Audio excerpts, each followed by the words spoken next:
Shalom Bapak Ibu yang dikasihi Tuhan. Shalom. Pagi hari ini kita mau bersuka cita di hadapan Tuhan. Amin. Kita mau berterima kasih buat hari yang baru yang Tuhan beri bagi setiap kita. Mari sama-sama kita bertepuk tangan Bapak Ibu yang dikasihi Tuhan.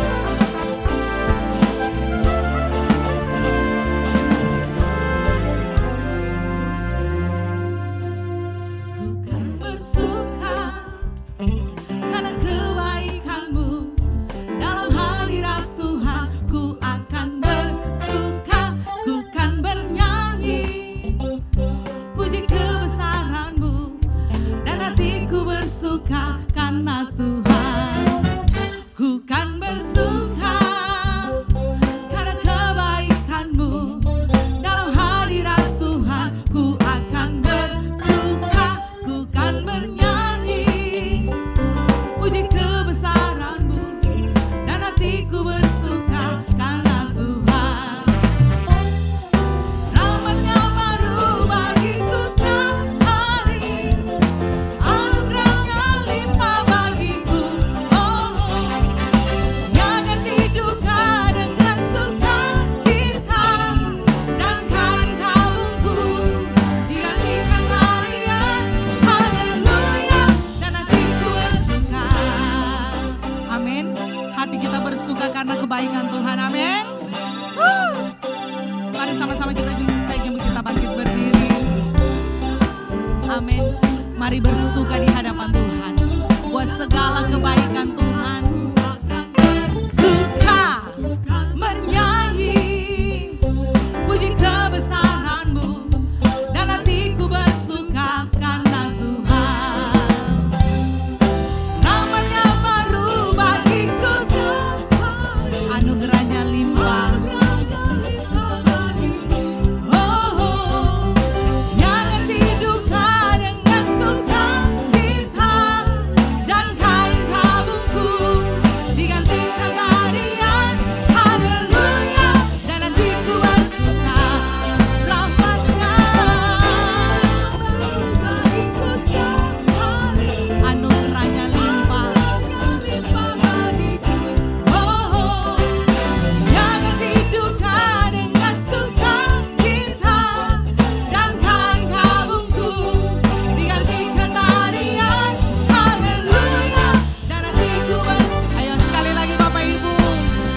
Rahmat-Nya baru bagiku setiap hari, anugerah Tuhan limpah. Dia ganti duka dengan sukacita, dan kain kabungku digantikan tarian. Haleluya, dan hatiku bersuka. Haleluya, haleluya, dan hatiku. Ayo lebih semangat katakan haleluya, dan hatiku bersuka. Amin. Pagi hari ini saudara, segala duka, segala apapun itu Tuhan sudah ganti dengan tari-tarian. Amin. Kesesakan, ayo Kau beri kelegaan di dalam kesedihan. Kau beri penghiburan. Kasih-Mu telah melenyapkan segala perkara. Fajar pagi pun merekam, membawa damai dan sukacita.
kedua tangan kita di hadapan Tuhan. Terima kasih buat sukacitamu Tuhan. Terima kasih buat kasih karunia-Mu. Terima kasih buat kesempatan yang Tuhan beri bagi setiap kami. Kami bisa ada di tempat ini Tuhan. Kami tahu itu bukan karena kekuatan kami, tapi karena kami sungguh-sungguh dikasihi oleh Tuhan. Semua hanya karena kasih dan kemurahan-Mu. Sebab itu Tuhan, dengan apa kami balas segala kebaikan-Mu Tuhan. Selain kami memberi hati kami, selain kami memberi hidup kami lebih lagi Tuhan. Di dalam hadirat-Mu, biarlah kami boleh menjadi penyembah-penyembah-Mu Tuhan, yang berkenan di hadapan-Mu. Terimalah persembahan kami Tuhan, menjadi korban yang hidup, yang berkenan di hadapan Tuhan. Di dalam nama Tuhan Yesus, amin. Silakan duduk kembali Bapak Ibu. Saudara, pagi hari ini, mari setiap kita mungkin yang datang pagi ini dengan keluarga kita, ataupun mungkin yang tidak bersama dengan keluarga. Mari kita mau bawa keluarga kita pagi hari ini di hadapan Tuhan. Bawa mereka dalam hadirat Tuhan. Haleluya Yesus Tuhan. Kami datang di hadirat-Mu, menikmati kasih-Mu, membawa seisi rumahku, sujud menyembah-Mu.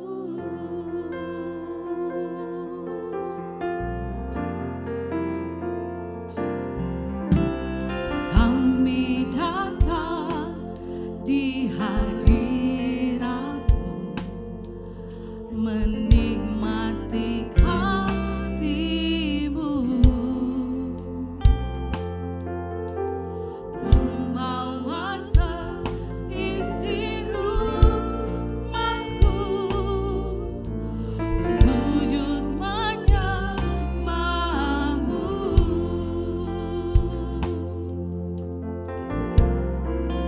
Ini keluargaku Tuhan,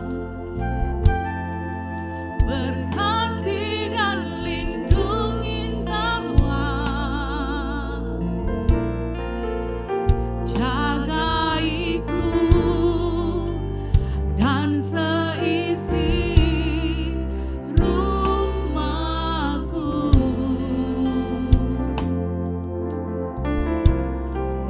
sampai akhir hidupku Tuhan. Ku mau setia melayani-Mu, ku bahagia jadi keluarga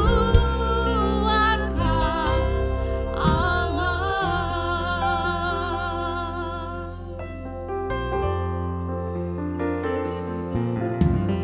Kami datang, biarlah pujian ini menjadi doa kita di hadapan Tuhan Bapak Ibu. Doakan keluargamu, doakan anak-anakmu, doakan suamimu, istrimu, anakmu, cucumu, semuanya, seisi rumahmu. Sekali lagi, lebih sungguh katakan, kami, ini doa kami Tuhan, di hadapan Tuhan. Kami membawa keluarga kami Tuhan, membawa seisi rumahku, sujud menyembah-Mu.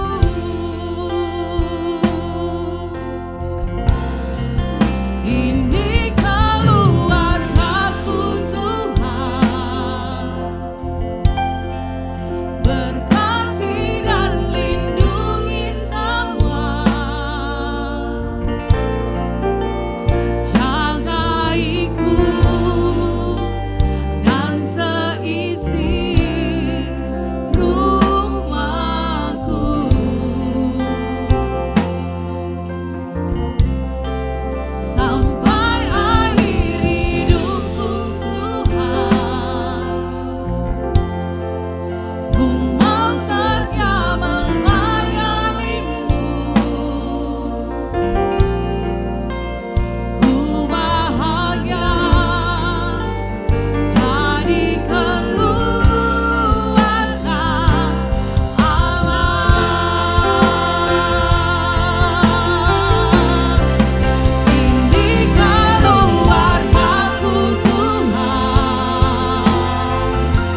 kami Tuhan.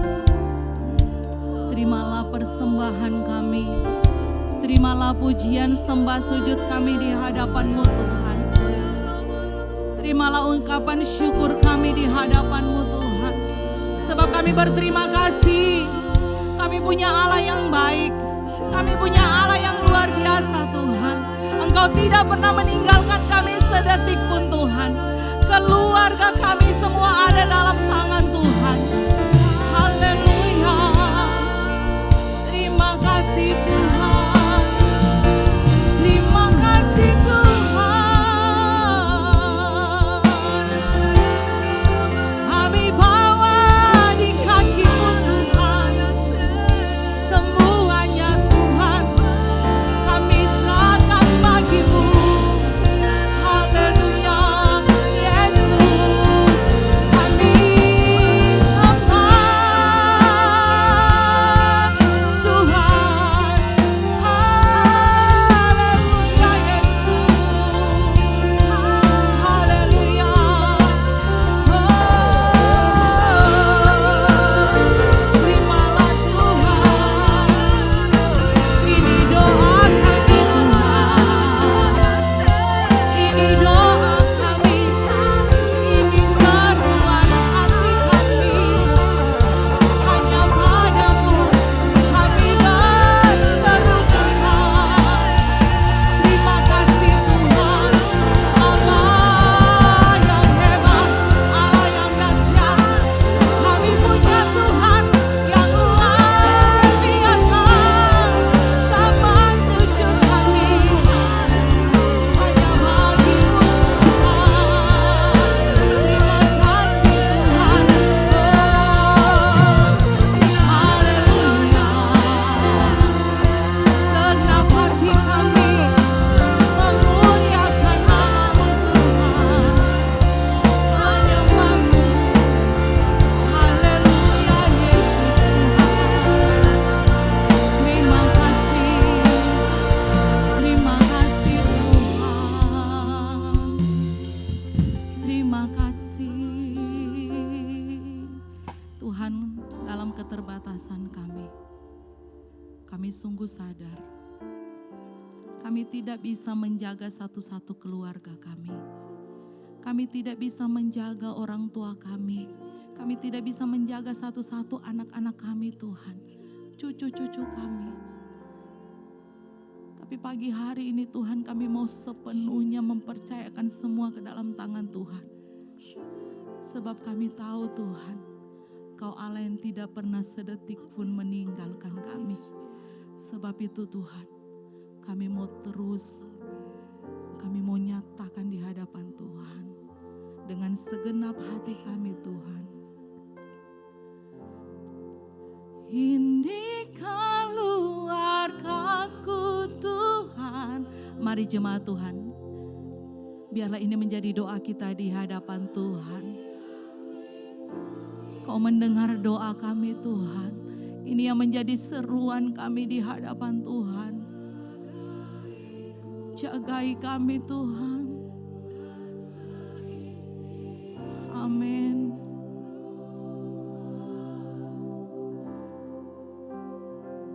Kami mau nyatakan sampai hidupku Tuhan, ku mau setia. Amin. Sungguh kami bahagia menjadi bagian-Mu Tuhan. Jadi keluarga Allah. Sekali lagi kita mengangkat kedua tangan kita di hadapan Tuhan. Ini keluargaku. Oh, berkatilah Tuhan. Jagai kami, jagaiku dan seisi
Kita di tempat ini semua adalah keluarga Allah, amin.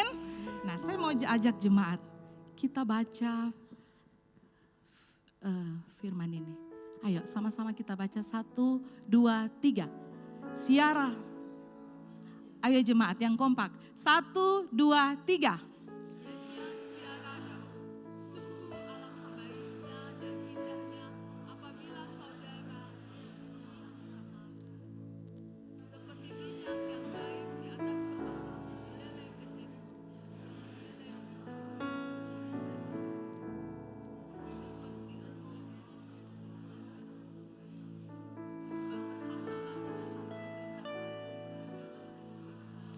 Amin. Firman Tuhan jelas berkata, di mana ada kerukunan di situ ada berkat Tuhan dicurahkan. Amin. Keluarga kita dalam tangan Tuhan. Ayo Bapak Ibu, sama-sama kita mau menyanyikan pujian ini di hadapan Tuhan. Dan ini terus menjadi doa kita di hadapan Tuhan. Amin. Ayo sama-sama kita bertepuk tangan.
Berkat-Mu tercurah atas setiap kami.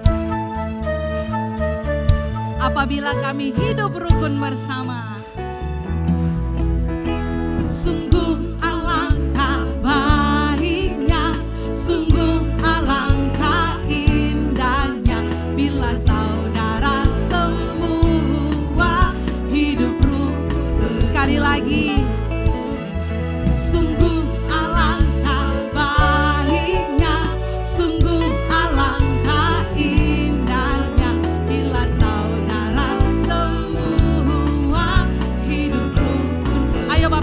Seperti minyak di kepala Harun.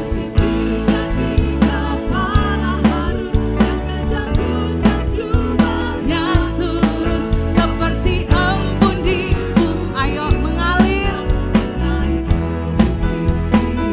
Sebab kemana? Kesanalah Tuhan perintahkan. Agar berkat tercurah serta memberikan anugerah hidup seperti minyak di kepala Harun yang kejanggut dan jubahnya turun seperti embun di bukit Hermon ke bukit Sion.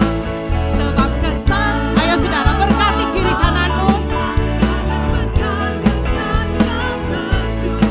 Serta memberikan anugerah hidup selama-lamanya. Serta memberikan anugerah hidup selama-lamanya. Amin. Hari ini kita adalah saudara di dalam Tuhan. Seterusnya ya, kita adalah saudara. Di tempat ini kita sama-sama bertumbuh, kita sama-sama diberkati oleh Tuhan.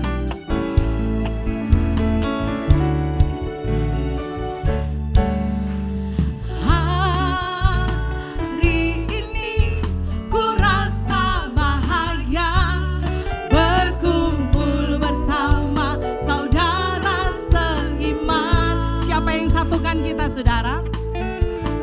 Tuhan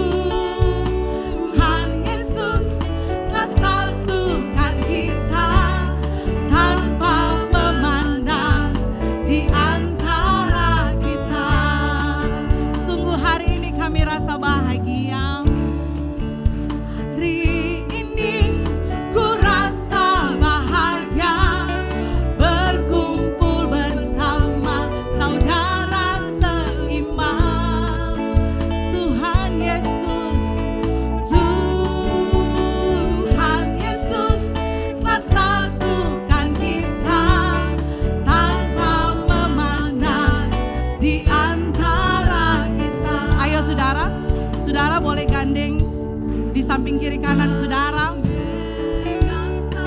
Amin. Dalam satu hati berjalan dalam terang kasih. Ayo saudara bisa tunjuk kiri kananmu, katakan.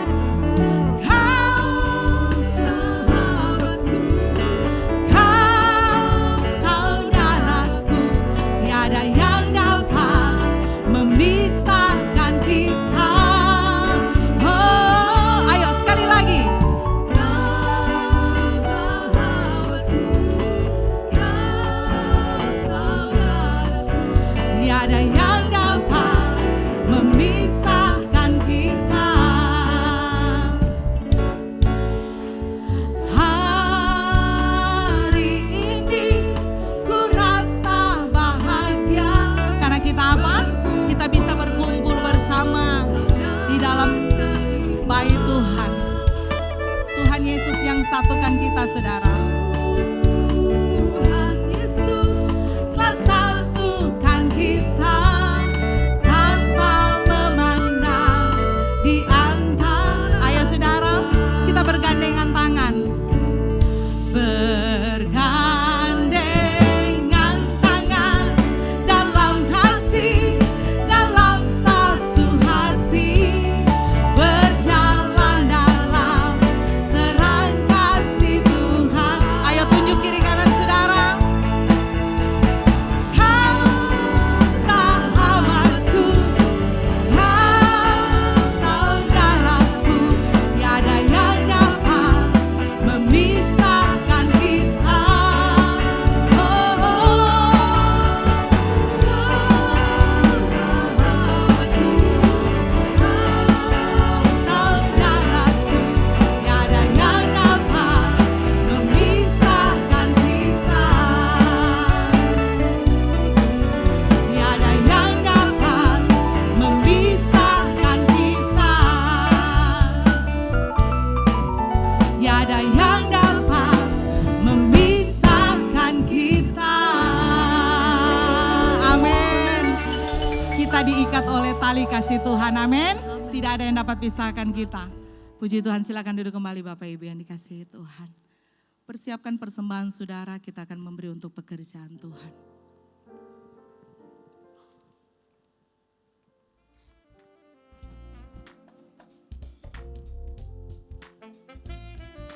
Kami mengundang jemaat Tuhan untuk mengikuti doa bersama setiap hari Senin, Rabu, Kamis jam 7 malam bertempat di Gedung Pastori Baru. Khusus para wanita-wanita Allah, kami mengundang untuk mengikuti ibadah kaum wanita setiap hari Selasa jam 7 malam bertempat di Gereja Petra Palu. Hari Jumat ada ibadah pujian dan penyembahan jam 7 malam. Mari datang untuk menerima lawatan Allah. Dan bagi kaum pemuda, pelajar, mahasiswa, dan pekerja, bergabunglah bersama kami di ibadah Pranyut yang diadakan setiap hari Sabtu pada pukul 7 malam di Gereja Petra Palu. Bagi seluruh jemaat Allah, hadirlah ibadah minggu yang akan diadakan sebanyak 2 kali pada jam 9 pagi dan jam 6 sore. Kami juga mengundang bagi para jemaat agar membawa anak-anak Bapak Ibu sekalian untuk mengikuti ibadah Petra Kids yang akan diadakan pada hari Minggu jam 9 pagi bertempat di ruang sekolah minggu. Bagi jemaat yang rindu untuk menyaksikan kasih dan kemurahan Tuhan, dapat menghubungi terlebih dahulu pada kontak yang tertera di layar. Sekian informasi yang dapat kami sampaikan. Tuhan Yesus memberkati. Puji nama Tuhan. Pagi hari ini kami rindu menyapa jiwa baru yang baru pertama kali hadir bersama-sama dengan kami di tempat ini. Kami menyambut dengan kasih, selamat datang, selamat beribadah, dan kami juga mengundang untuk saudara, Bapak, Ibu bisa hadir dalam setiap ibadah-ibadah yang sudah kita dengarkan tadi bersama. Puji nama Tuhan, persiapkan hati kita untuk ditaburi oleh kebenaran firman Tuhan. Siapkan tanah hati yang paling baik, sehingga semuanya itu bisa bertumbuh, berbuah untuk kemuliaan nama Tuhan.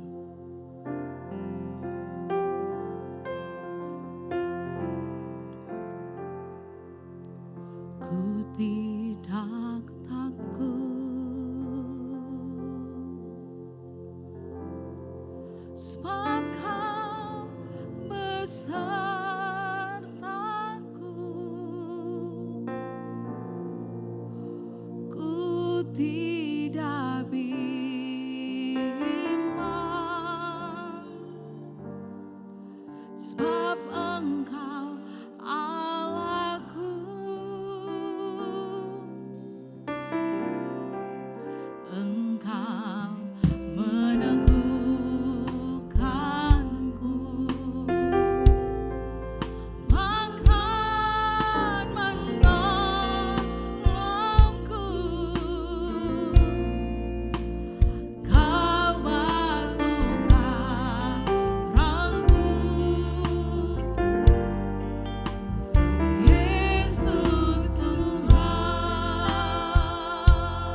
kemenangan.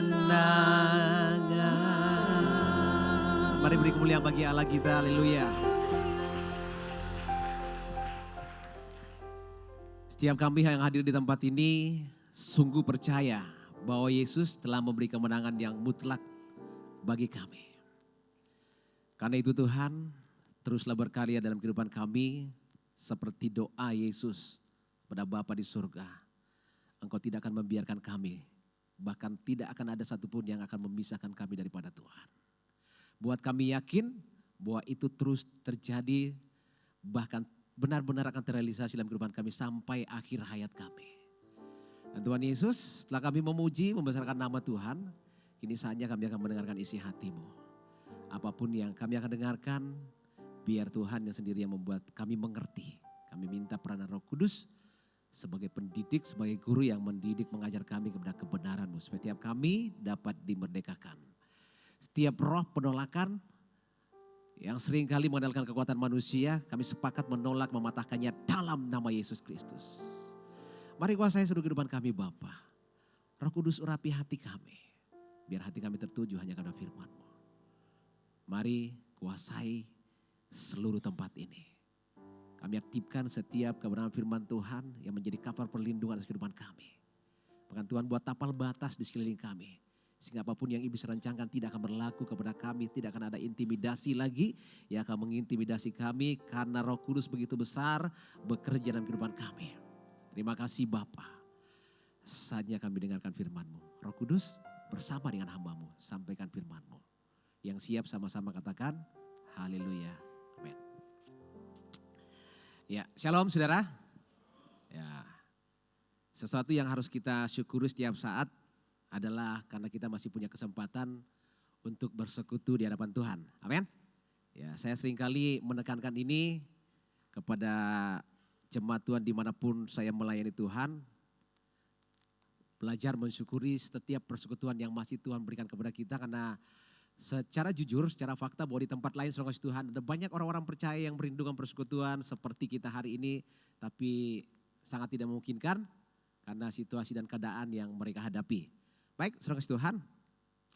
Ya, beberapa hari ini saya ketemu dengan beberapa orang saudara kasih Tuhan dan saya berbicara tentang sesuatu yang kemudian sudah mulai jarang dibicarakan di dalam gereja. Dan beberapa pertemuan terakhir di tempat ini saya membahas ini. Ya, saya berharap hari ini akan semakin meneguhkan kita bahwa belajar sesuatu yang Tuhan tekankan itu tidak boleh kita lepaskan dalam kehidupan kita. Ya. Saya bercerita dengan dua orang, sudah dua orang ya, saya tanya jawab kepada mereka. Saya bercerita kepada mereka, saya bilang begini. Akhir-akhir ini pengajaran tentang Roh Kudus mulai tersingkirkan. Pengajaran tentang Roh Kudus bukan lagi pengajaran utama.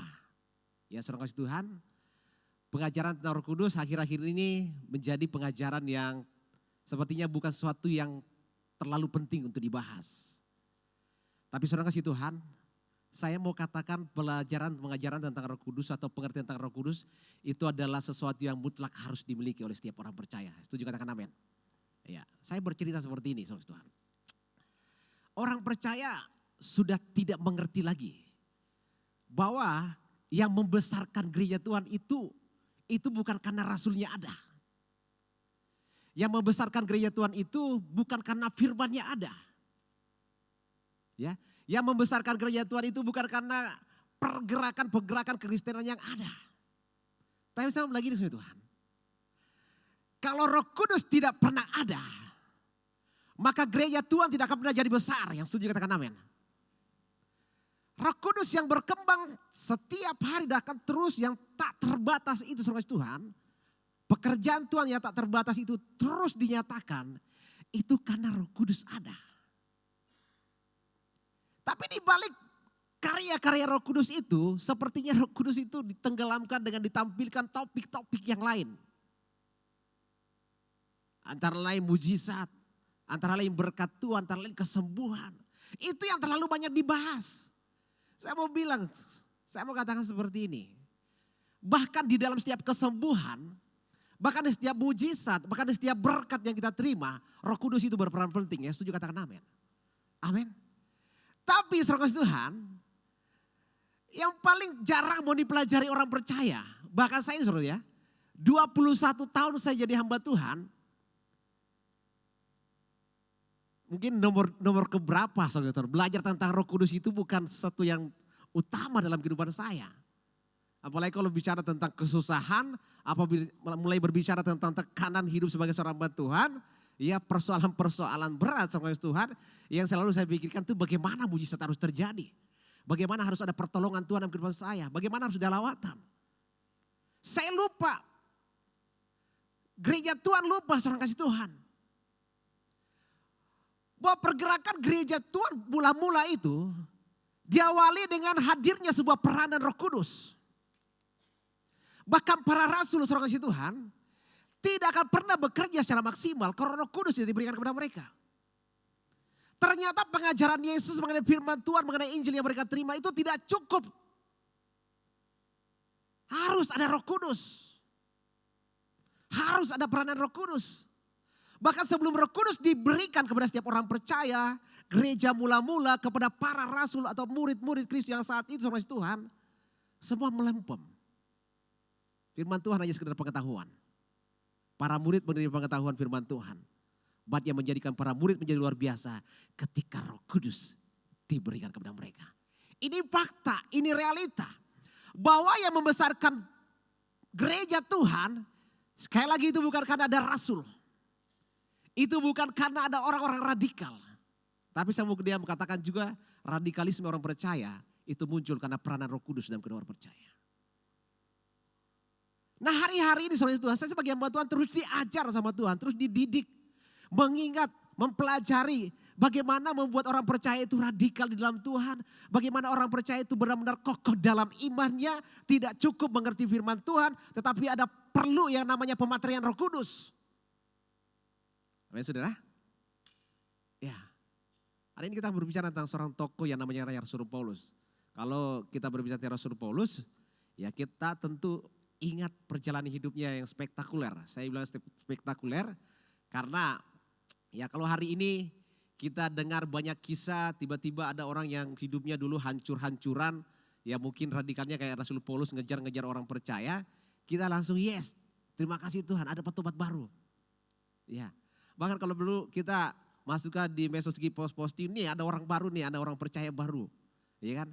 Tapi saudara tahu di zaman Rasul Paulus ketika dia tampil sebagai petobat baru, tidak mudah untuk menerimanya. Orang Kristen di zaman itu, di zaman Rasul Paulus itu tidak mudah menerima Rasul Paulus. Kalau sekarang mah ketika kita tahu seseorang jahat tiba-tiba berubah dan dia menceritakan pertobatannya, terlalu gampang kita terima. Karena ada kisah yang lebih luar biasa yang terdahulu seperti Rasul Paulus. Tapi di zaman Rasul Paulus, untuk Rasul Paulus diterima itu di kalangan orang percaya, di kalangan para rasul dan para murid Tuhan, itu bukan hal yang mudah. Orang percaya saat itu tahu Rasul Paulus itu siapa. Mereka tahu bahwa dia adalah salah satu saksi kematian Stefanus. Mereka tahu dia adalah orang-orang yang berusaha menyingkirkan iman orang percaya. Jadi untuk mempercayai pertobatan Rasul Paulus itu tidak mudah saat itu. Jadi Rasul Paulus itu tidak mudah diterima karena latar belakang hidupnya. Dan kalau hari ini ada orang yang punya latar belakang hidup yang rusak, tiba-tiba tampil bicara pertobatan, kita langsung yes, tepuk tangan dulu buat Tuhan. Ya, kita dengarkan apa yang terjadi dengan kisah kehidupan orang-orang itu seperti selanjutnya. Bisakah dia memegang pertobatannya? Bisakah dia berkarya? Saya mau sampaikan kepada saudara, Roh Kudus, Rasul Paulus tidak berhenti pada kisah pertobatan. Tidak berhenti hanya sekedar terima Yesus, berbalik dari kehidupan lama.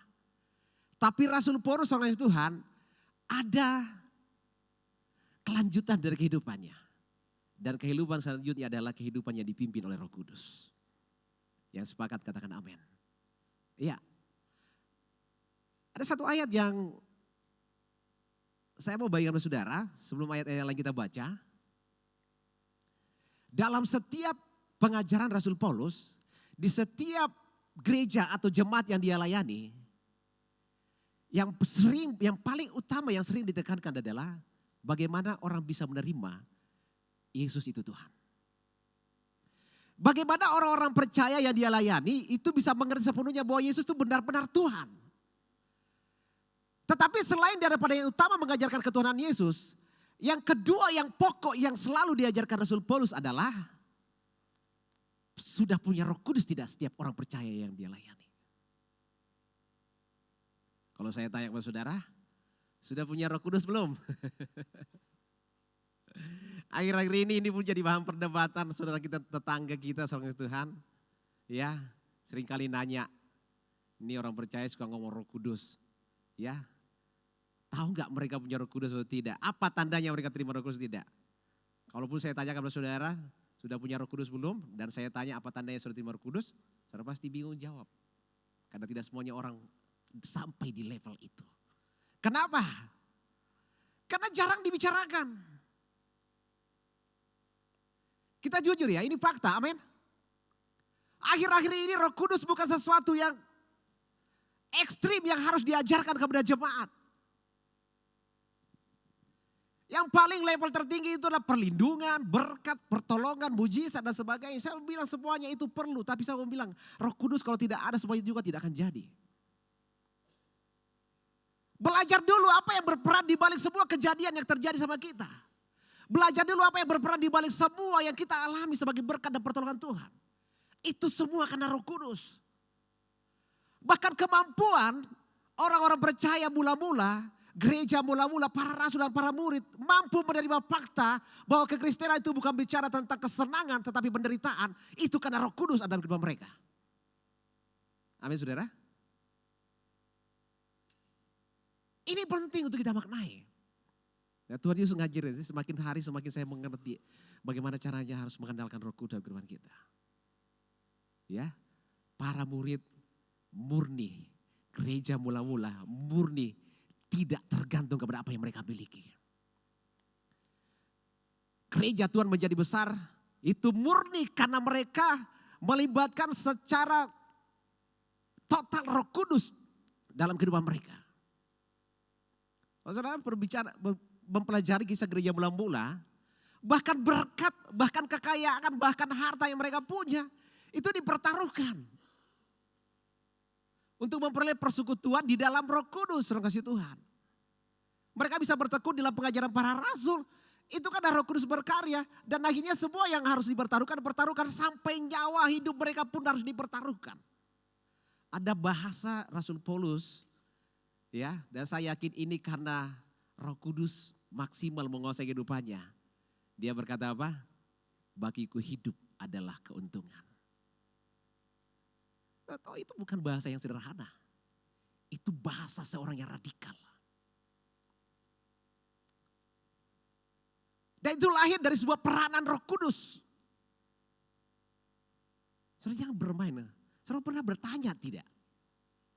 Kenapa firman Tuhan harus katakan jangan dugakan Roh Kudus? Pernah sudah bertanya sejauh itu? Kenapa harus firman Tuhan ngomong seperti itu? Jangan dugakan Roh Kudus. Bahkan yang lebih tegas lagi, Alkitab berkata jangan menghujat Roh Kudus. Bahkan menghujat Roh Kudus itu adalah dosa yang tak terampuni. Mengerti tidak betapa dalam arti daripada peran Roh Kudus di ayat-ayat itu?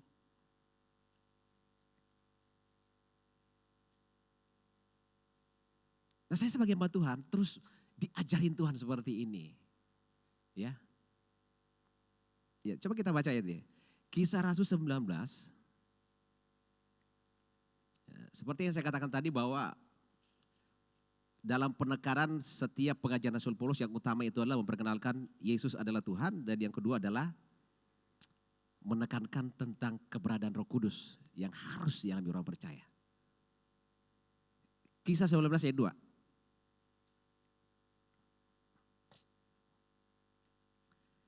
Katanya kepada mereka, sudahkah kamu menerima Roh Kudus ketika kamu menjadi percaya? Akan tetapi mereka menjawab, belum. Bahkan kami belum pernah mendengar bahwa ada Roh Kudus. Saudara tahu, Ini masih gereja abad pertama. Rasul Paulus itu bergeraknya di abad pertama, saudara Tuhan. Ini kisah yang di Efesus. Kalau baca di ayat pertamanya, coba baca di pertamanya. Ya, ketika Apolos masih di Korintus ya, Paulus dan menjelajah di daerah pedalaman dan tiba di Efesus. Jadi ini perjalanan dari Korintus ke Efesus. Jadi Rasul Paulus menekankan dua hal kepada dua jemaat ini, yaitu tentang ketuhanan Yesus dan tentang betapa pentingnya Roh Kudus itu harus dimiliki orang percaya. Kembali kepada ayat 2. Ya. Katanya kepada mereka, sudahkah kamu menerima Roh Kudus ketika kamu menjadi percaya? Akan tetapi mereka menjawab, belum, bahkan kami belum pernah mendengarkan bahwa ada Roh Kudus. Saya khawatir, saudara kasih Tuhan, jawaban orang Efesus ini bisa menjadi realita jawaban kita juga ketika pertanyaan yang sama datang kepada kita. Saya mau tanya dulu kepada saudara, waktu saudara percaya Yesus sudah terima Roh Kudus belum? Apa jawaban saudara? Tapi kalau orang Efesus menjawab secara jujur, oh belum, bahkan kami mendengar pun tidak. Mari saudara kasih Tuhan. Roh Kudus itu pribadi Allah yang ketiga yang kita harus mengerti keberadaannya dalam kehidupan kita. Dia punya peranan penting dalam kehidupan kita. Bahkan seandainya dia tidak ada, saudara kasih Tuhan, eksistensi kekristenan kita sebagai orang percaya itu tidak akan terdengar dan tidak akan ketahuan kepada dunia. Kenapa Yesus berbicara kepada para murid, sampai berapa lama saya harus tinggal dengan kamu, hai orang-orang tidak percaya? Kenapa? Firman masih sebatas pengetahuan. Namun ketika firman dan orang percaya, para murid dan para rasul itu, orang percaya mula-mula diberikan Roh Kudus. Disitulah peranan gereja mulai kelihatan. Disitulah peranan orang percaya mulai kelihatan. Karena Roh Kudus itu berbicara tentang hikmat. Roh Kudus itu adalah sebuah kemampuan yang Tuhan berikan supaya kita mampu bercerita tentang siapa Yesus. Jadi kalau saudara belum sanggup bercerita tentang Yesus, belum sanggup menyaksikan siapa Yesus dalam kehidupan saudara, ya pertanyakan, sudah punya Roh Kudus atau bahkan mungkin sudah punya Roh Kudus tapi tidak beraktivitas dalam diri saudara. Ya. Saya pinjam bahasa Rasul Paulus, kita tengok satu ayat, ya, kita buka ayat ini. 1 Tesalonika 1 ayat 5.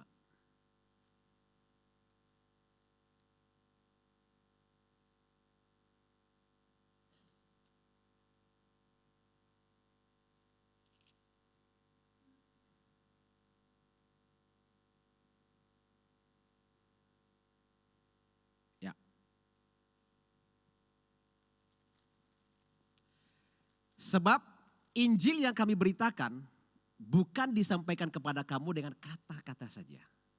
Tetapi juga dengan apa? Coba kasih dengar saudara punya suara. Sekali dari awal. Sebab Injil yang kami beritakan bukan disampaikan kepada kamu dengan kata-kata saja. Tetapi juga dengan kekuatan oleh Roh Kudus. Dan dengan suatu kepastian yang kokoh. Dalam ayat ini saudara Tuhan, Rasul Paulus menyandingkan Injil dengan peranan Roh Kudus. Injil bisa disampaikan dengan kekuatan kata-kata saja. Yang setuju katakan amin. Injil bisa disampaikan dengan hikmat pengetahuan kita saja. Tapi Rasul Paulus menegaskan di dalam ayat ini, ya, kami memberitakan Injil tidak dengan sekadar kata-kata saja. Artinya, kalau dengan sekadar kata-kata saja, maka itu tidak akan maksimal. Tetapi juga dengan kekuatan Roh Kudus. Tetapi dengan kekuatan Roh Kudus, saudara Tuhan. Kalau kita tinjau dari pergerakan para rasul yang pertama, pergerakan pertama para rasul, ya kalau saudara mau belajar baik tentang perjalanan kehidupan para rasul Tuhan, pertama kali waktu Simon dan seorang sahabatnya itu bercerita tentang Yesus dan karena memakai nama Yesus ada orang sakit yang disembuhkan. Kemudian itu membuat dia terseret ke pengadilan agama, mahkamah agama. Dan seperti yang dijanjikan oleh Yesus, Kamu jangan takut ketika kamu dihakimi. Karena pada saat yang sama engkau akan diberitahu apa yang akan kamu katakan. Ya. Dan yang berkata-kata itu pasti Roh Kudus, saudara Tuhan. Dan secara hebat, secara luar biasa. Sampai orang ya, sampai mahkamah berkata bertanya dengan kuasa manakah kamu melakukan semuanya itu. Ya itu kesempatan Rasul Paulus menceritakan kembali tentang Yesus. Ya dengan kuasa nama Yesus lah, mau pakai apa lagi? Dengan nama Yesus, Yesus yang pernah kamu tolak, yang kamu salibkan itu, yang kamu bunuh itu. Saya pakai nama Yesus. Tapi latar belakang Petrus sebelum melakukan itu, dia adalah orang yang sangat penakut. Di depan para murid, depan Yesus dia sepertinya orang yang berani. Tapi ketika berhadapan dengan orang di luar mereka, dia seorang penakut. Karena itu dia punya kecenderungan menjadi seorang yang munafik. Ya saudara, jangan kemudian kita memiliki cara hidup seperti ini. Tapi saya mau katakan, Roh Kudus tidak akan menjadikan kita orang munafik. Amin. Roh Kudus yang akan membuat kita berkata yang sebenarnya. Roh Kudus yang akan memampukan kita menjelaskan apa yang sebenarnya terjadi. Itu yang dilakukan oleh Petrus di depan penghakiman. Saudara mari, masuk lebih dalam lagi dengan Tuhan. Tapi ingat, Roh Kudus itu penting buat kehidupan kita. Satu ayat lagi yang akan kita lirik dari perkataan Rasul Paulus. Coba kita buka 1 Tesalonika 5. Ya, satu pesan penting. 1 Tesalonika 5 ayat 19. Ini pesan singkat, ya, message from Rasul Paulus, ya. Ini kata-kata yang sangat simpel. Jangan padamkan roh. Ini nasihat atau pesan singkat yang disampaikan oleh Rasul Paulus kepada jemaat Tesalonika. Salah satu pesan singkatnya adalah jangan padamkan roh. Perhatikan roh itu tulisannya huruf besar. Artinya yang dimaksudkan adalah Roh Kudus. Amin. Waktu saya baca ini, saya bertanya, saya mikir. Ini pesannya singkat. Tapi kalau judulnya nasihat-nasihat. Dan itu penutup daripada surat ini. Saya percaya saudara Tuhan, kalau saudara nulis surat atau pesan kepada seseorang, terus saudara tulis di bawahnya NB, notabene, ya, itu catatan tambahan. Saya ulang begini, ini bukan catatan tambahan daripada Rasul Paulus, tapi ini menjadi pesan yang spektakuler jika orang percaya mengerti. Ini harus terjadi dalam setiap orang percaya.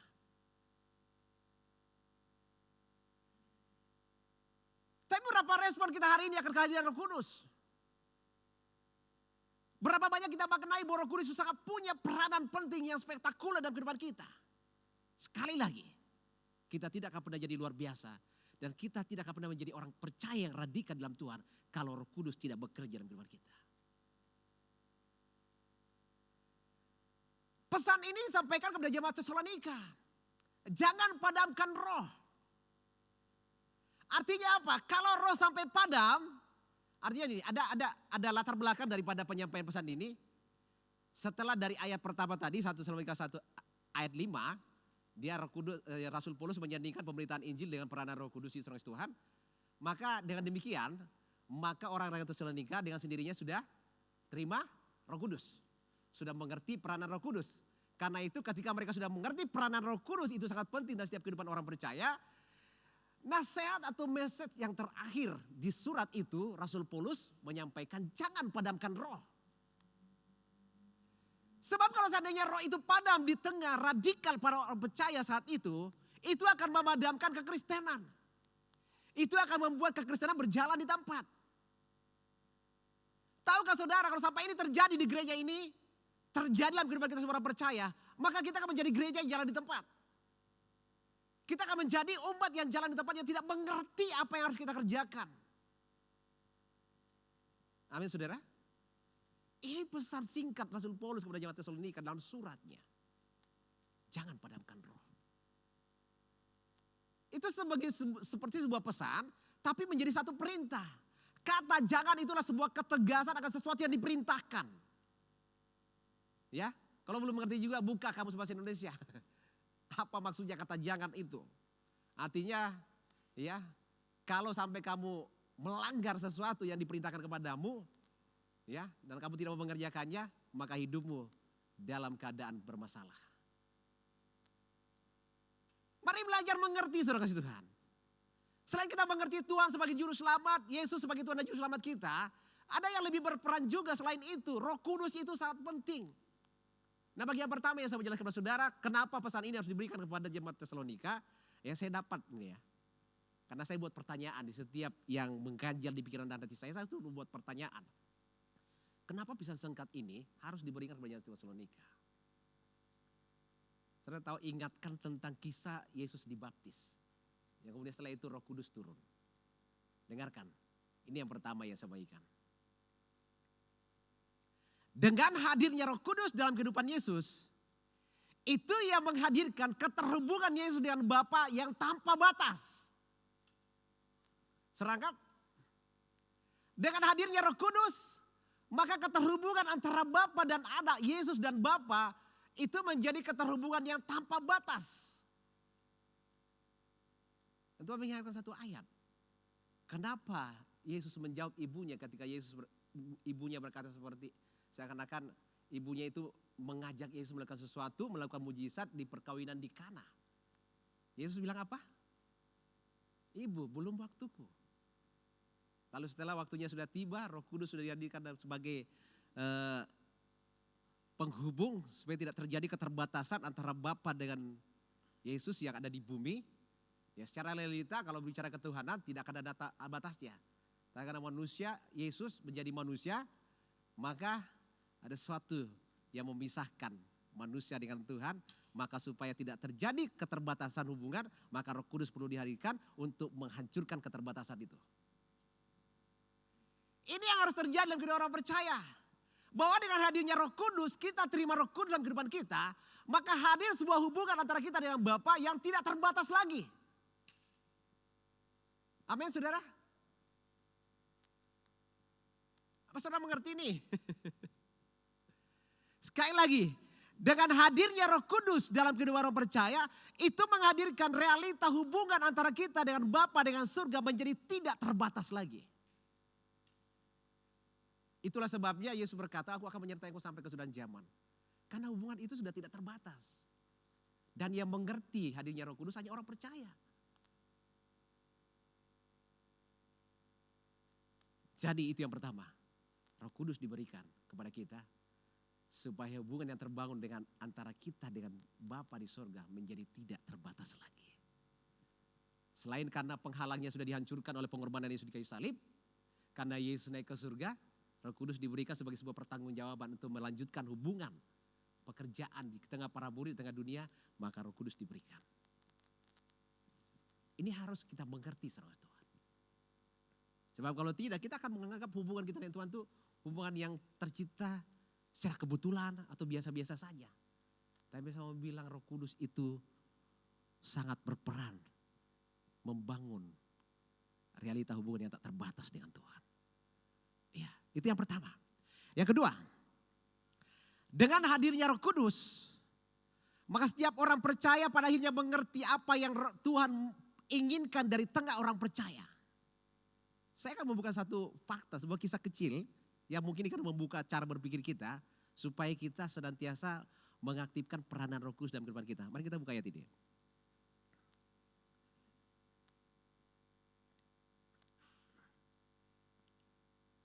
Kisah 8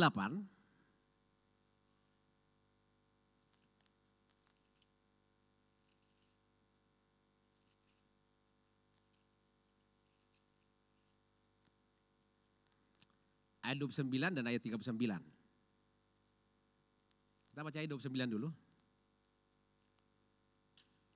Lalu kata Roh kepada Filipus, pergilah ke situ dan dekatilah kereta itu. Jadi sebuah kisah di dalam ayat ini, ada sida-sida dari Ethiopia yang baru pulang dari Yerusalem. Pulang sembahyang dan pulang belajar kebenaran firman Tuhan. Tapi ketika dalam perjalanan kembali, Sida-sida ini membaca ayat firman Tuhan, membaca kitab Yesaya dan dia tidak tahu dan tidak mengerti.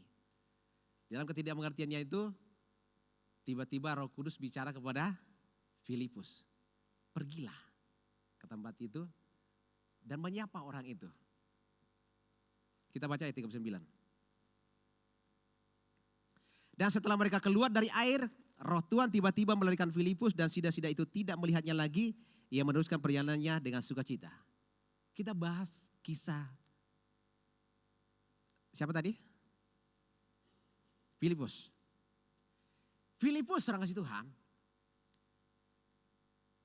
Dalam peranan Roh Kudus atau Roh Kudus yang berperan penting secara maksimal dalam kehidupannya, itu membuat Filipus mengerti apa yang harus dia kerjakan.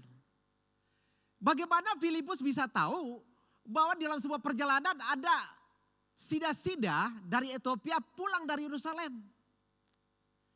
Dan bagaimana Filipus harus mengerti bahwa kamu harus ke sana menjelaskan firman Tuhan yang dia tidak mengerti. Bisa nangkap sesuatu di sini, amin? Bahwa peranan Roh Kuduslah yang membuat Filipus mengerti rencana Tuhan. Ada orang di sana yang butuh Tuhan, ada orang di sana yang butuh pengertian dari Tuhan. Dan saya tahu dengan seketika Filipus datang kepada orang itu. Dan ketika dia setelah menjelaskan firman Tuhan itu, ini orang itu menyerahkan diri untuk dibaptis. Kita nggak perlu jelaskan secara dalam tentang apa itu yang terjadi. Tapi setelah itu Tuhan, Roh Kudus membawa Filipus dari tempat itu. Kata Roh Kudus membawa lari. Ini saya coba pakai nalar saya. Bagaimana caranya Roh Kudus membawa lari Filipus? Saya tanyakan, sejauh itu saya bertanya. Tapi akhirnya saya harus simpulkan dengan pikiran yang sederhana dan perkataan yang sederhana, bahwa Filipus akhirnya mengerti semua pekerjaan Tuhan dalam kehidupannya, akhirnya mengerti apa yang harus dia tuntaskan, apa yang harus dia kerjakan, karena Roh Kudus itu bekerja dalam kehidupannya. Dengan kata lain yang kedua ini, bahwa orang percaya hanya akan mengerti apa maunya Tuhan dalam kehidupannya kalau Roh Kudus itu bekerja. Kalau Roh Kudus tidak bekerja dalam kehidupan kita, maka kita tidak akan pernah mengerti apa peran kita di dunia ini. Untuk apa Tuhan memilih kita? Pekerjaan apa yang Tuhan ingin kita kerjakan? Atau apa yang Tuhan mau perintahkan? Bisa pada akhirnya kita mengerti karena kita tahu Roh Kudus itu berperan penting dan dia sedang bekerja, sedang memberitahu jalan-jalannya dan kebenarannya dalam kehidupan kita. Dan saya percaya saudara kasih Tuhan, kisah-kisah seperti yang dikerjakan oleh Filipus, yang terjadi pada gereja mula-mula, yang terjadi kepada semua para rasul, murid-murid Kristus saat itu akan menjadi bagian kita juga. Yang setuju katakan amin. Tapi dengarkan, buat Roh Kudus berperan aktif dulu. Ya. Biarkan dia bekerja. Ya, judul firman Tuhan hari ini, jangan biarkan Roh Kudus tertidur. Emang bisa ya Roh Kudus tertidur? Maksudnya, ya dia pesan singkat tadi, jangan padamkan roh itu. Karena kalau sampai itu terjadi, kita sedang dalam kelambanan. Bagian yang ketiga, mari kita buka ayat ini. Yoel 2 ayat 28. Ayat yang cukup sering kita baca, yang sering kali dibahas oleh hamba-hamba Tuhan. Yoel 2 ayat 28. Kemudian daripada itu akan terjadi bahwa aku akan mencurahkan rohku ke atas semua manusia, maka anak-anakmu laki-laki dan perempuan akan bernubuat, orang-orangmu yang tua akan mendapat mimpi, teruna-terunamu akan mendapat penglihatan-penglihatan. Terus 29, juga ke atas hambamu laki-laki dan perempuan akan kucurahkan rohku pada hari-hari itu. Perhatikan ayat pertama, bagian B, ayat 28 bagian B. Bahwa aku akan mencurahkan rohku ke atas semua manusia. Saudara tahu ayat ini telah menjadi ayat pergerakan yang membuat gereja-gereja di akhir zaman bisa bergerak secara luar biasa. Akhir zaman ini butuh aktivitas Roh Kudus yang lebih maksimal, lebih besar lagi daripada apa yang kita pikirkan sebelumnya. Karena itu kitab Yoel 28 sampai 2 ayat 28 sampai 29 ini menjadi sorotan hamba-hamba Tuhan yang mau berjalan di dalam pergerakan. menjadi bagian terpenting untuk dipikirkan. Bahwa ternyata di akhir zaman untuk menuntaskan pekerjaan Tuhan, bahkan untuk membuat orang bisa mengaku Yesus Tuhan, maka peranan Roh Kudus itu sangat penting, saudara Tuhan. Perhatikan ayat B dikatakan bahwa aku akan mencurahkan rohku ke atas semua manusia. Di akhir zaman Roh Kudus tidak akan terbatas pada kehidupan orang percaya saja. Bahkan tidak sama seperti yang ada dalam perjanjian lama, di mana Roh Kudus hanya diberikan kepada beberapa orang tertentu saja. Hanya orang-orang yang punya panggilan tertentu, tapi kepada semua orang tidak diberikan. Ini artinya begini, bahwa dengan kehadiran Roh Kudus yang secara spektakuler berlipat ganda beraktivitas dalam kehidupan dunia ini, maka realita kebenaran firman Tuhan akan menjadi bagian setiap umat manusia. Amin saudara? Iya. Firman Tuhan bilang, setiap lidah akan mengaku Yesus Tuhan. Dan setiap lutut akan bersujud menyembah Tuhan. Saudara tahu itu dimulai dari mana? Bukan hanya dimulai dari pemberitaan firman Tuhan. Tapi itu karena ada peranan Roh Kudus di dalamnya. Amin? Iya. Tapi ya ada banyak lucu-lucuan yang muncul. Karena kenapa? Kalau ada gereja ada hamba Tuhan yang terlalu ngeroh. Suka diolok-olokin. Ya, terlalu ngeroh itu hamba Tuhan. Terlalu ngeroh itu pendeta. Saya bilang begini, kalau orang percaya gak ngeroh itu masalah. Amin. Kenapa kita harus ngeroh? Karena ada peranan itu dalam diri kita. Kenapa orang percaya harus ngeroh saudara kasih Tuhan? Ini bahasa ejekan ini. Ini gereja ini terlalu ngeroh, hamba Tuhan ini terlalu ngeroh. Tapi saya bilang justru hamba Tuhan yang sangat ngeroh. Itu yang paling mengerti rencana Tuhan dalam kehidupannya. Paling mengerti pekerjaan Tuhan dalam kehidupannya. Dan yang paling tahu bagaimana caranya bergerak menuntaskan pekerjaan Tuhan yang di zaman. Dengarkan baik-baik, kalau para murid berhenti ngeroh, hari ini kita tidak akan ada sebagai orang percaya. Kalau gereja mula-mula tidak mau ngeroh seorang kasih Tuhan, maka tidak ada kisah pertobatan yang spektakuler. 1 kali berkhotbah 3.000 orang bertobat. Tidak akan ada orang yang sadar seketika kalau Roh Kudus tidak ada. Karena itu Yesus juga berkata kepada seorang murid, kamu bisa percaya Yesus Tuhan, itu karena Roh Kudus yang bekerja dalam dirimu. Bahkan hari ini tidak akan ada orang percaya kalau Roh Kudus tidak bekerja. Karena itu ketegasannya bahwa aku akan mencurahkan rohku ke atas semua manusia. Tidak terbelenggu lagi di dalam kehidupan orang percaya. Ya, ada satu masa yang akan terjadi di mana Roh Kudus tidak terbelenggu di dalam kehidupan orang benar. Seperti dulu Roh Kudus terbelenggu di kehidupan beberapa orang-orang saja dalam perjanjian lama. Tapi di akhir zaman saya bilang begini, setiap lidah harus mengaku Yesus Tuhan, semua lutut akan bersujud menyembah Tuhan. Itu terjadi kalau Roh Kudus sudah berperan sebagaimana yang dikatakan dalam ayat ini. Amin saudara? Nah sekarang keterlibatan kita sebagai orang percaya bagaimana? Bagaimana kita mau membawa diri di dalam pekerjaan di zaman ini? Tidak ada jalan lain. Bergerak bersama Roh Kudus. Amin. Karena hari ini mau ngomong Yesus Tuhan sama orang pun pasti gak berani.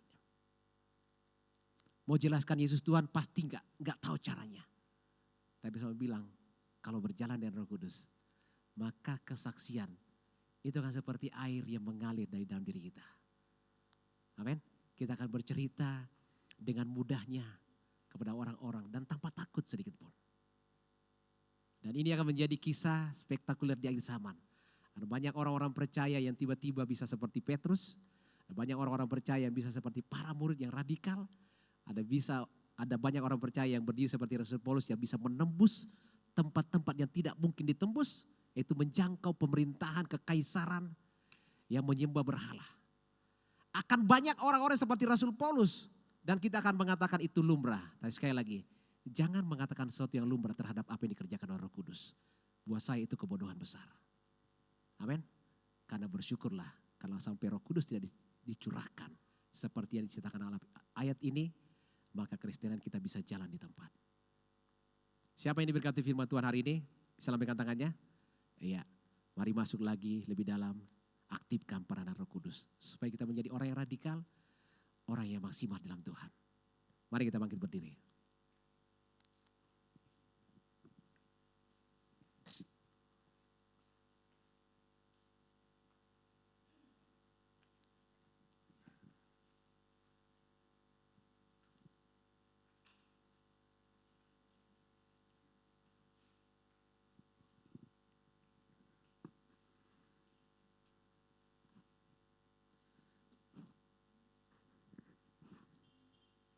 Mari buat diri kita seperti orang yang haus, yang sedang merindukan air untuk menghapus dahaga kita. Mari rindukan Roh Kudus itu. Buat diri kita haus akan kehadiran Roh Kudus. Buat diri kita haus akan peranan Roh Kudus. Janji kitab Yoel 2:28-29 itu bukan yang biasa-biasa saja. Tapi ini menjadi realita yang penting yang pasti terjadi dalam kehidupan orang percaya. Bahkan yang melanda semua kehidupan manusia. Mari sama-sama minta Allah Roh Kudus penuhi kita. Allah Roh Kudus penuhi kami rindu Tuhan. Ku rindu Kau selalu dalam hidupku. Katakan lagi, Allah Roh Kudus. Allah Roh Kudus. Mari ubah hati kami. Ubah hatiku. Semua minta. Jelikanku, jamalah-Ku, rindu hadirat. Katakan sama-sama, ku sembah-Ku. Kudus,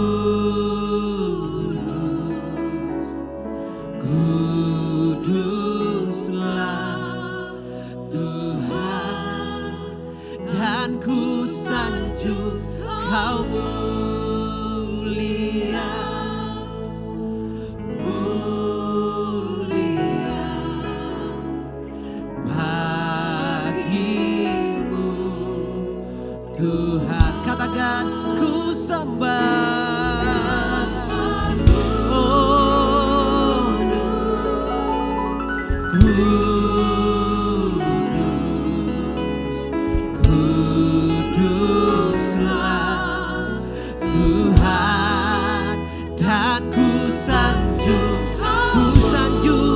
Kau mulia, oh mulia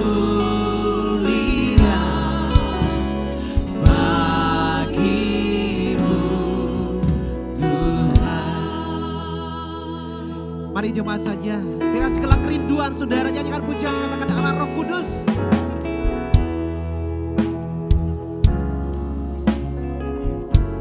Bangkitkan kerinduan kita kepada Roh Kudus. Buat diri kita haus akan kehadirannya. Shikiara laba sherere.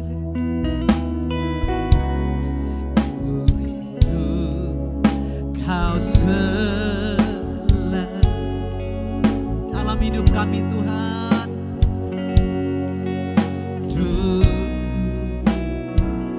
Allah Roh Kudus, Allah Roh Kudus. Mari ubahkan kami. Ubah hatiku.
Tuhan. Mari semua menyembah Tuhan. Mari semua tinggikan nama Tuhan. Sembah Dia. Bawa kehausanmu kepada Tuhan. Ya Rabasika Rabatakara. Haleluya. Ya Rabaya Shikirere Rabatakara. Ya Rabaya Shikara Rabatakara. Siara Bashe. Siara Batakara Labaya Shikara. Glory bagimu Tuhan. Glory bagimu Yesus. Glory bagimu Roh Kudus. Oh haleluya. Haleluya. Saudara yang berdiam diri saja. Mari mengaktifkan rohmu. Mari aktifkan penyembahanmu. Beri yang terbaik bagi Allahmu. Semua Dia adalah segenap hatimu. Dia batakara balala shikara batakara. Siara batakara balala shikira. Ibri atakara balala shikara batakara. Shikirere batakara. Glory bagimu. Glory bagimu.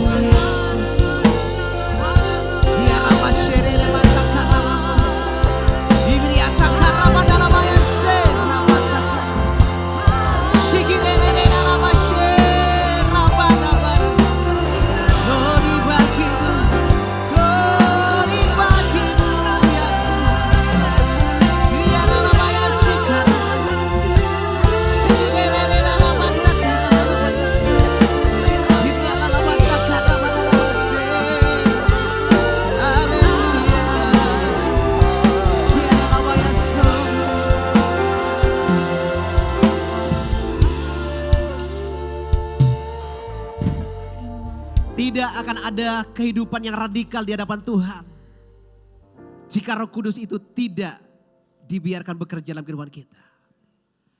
Tidak akan ada kehidupan yang maksimal di hadapan Tuhan kalau Roh Kudus itu tidak dibuat berperan dalam kehidupan kita. Dan tidak akan ada pekerjaan Tuhan yang tuntas jika Roh Kudus tidak ada di dalamnya. Bahkan kekristenan tidak akan pernah menjadi pembicaraan yang besar di dunia ini kalau Roh Kudus tidak pernah bekerja.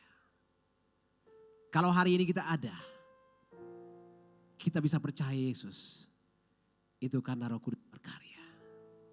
Satu hal yang pasti terjadi ketika Roh Kudus dicurahkan pada semua manusia, itu yang akan menarik setiap lidah untuk mengaku Yesus Tuhan. Itu yang akan menarik setiap lutut akan datang menyembah Tuhan. Ini hanya karya yang dikerjakan oleh Roh Kudus. Bahkan pemberitaan firman sekalipun hanya sekedar kata-kata yang tidak akan menghasilkan buah apa-apa kalau Roh Kudus itu tidak berkarya. Dan akhirnya kita harus mengakui Roh Kuduslah yang kita butuhkan untuk mengerti semua kebenaran Tuhan. Roh Kuduslah yang kita butuhkan untuk kita mengerti apa yang Tuhan mau. Roh Kuduslah yang kita perlukan untuk bergerak menuntaskan bagian kita. Ku sembah kudus, kudus, kuduslah Tuhan, dan ku sanjung Kau.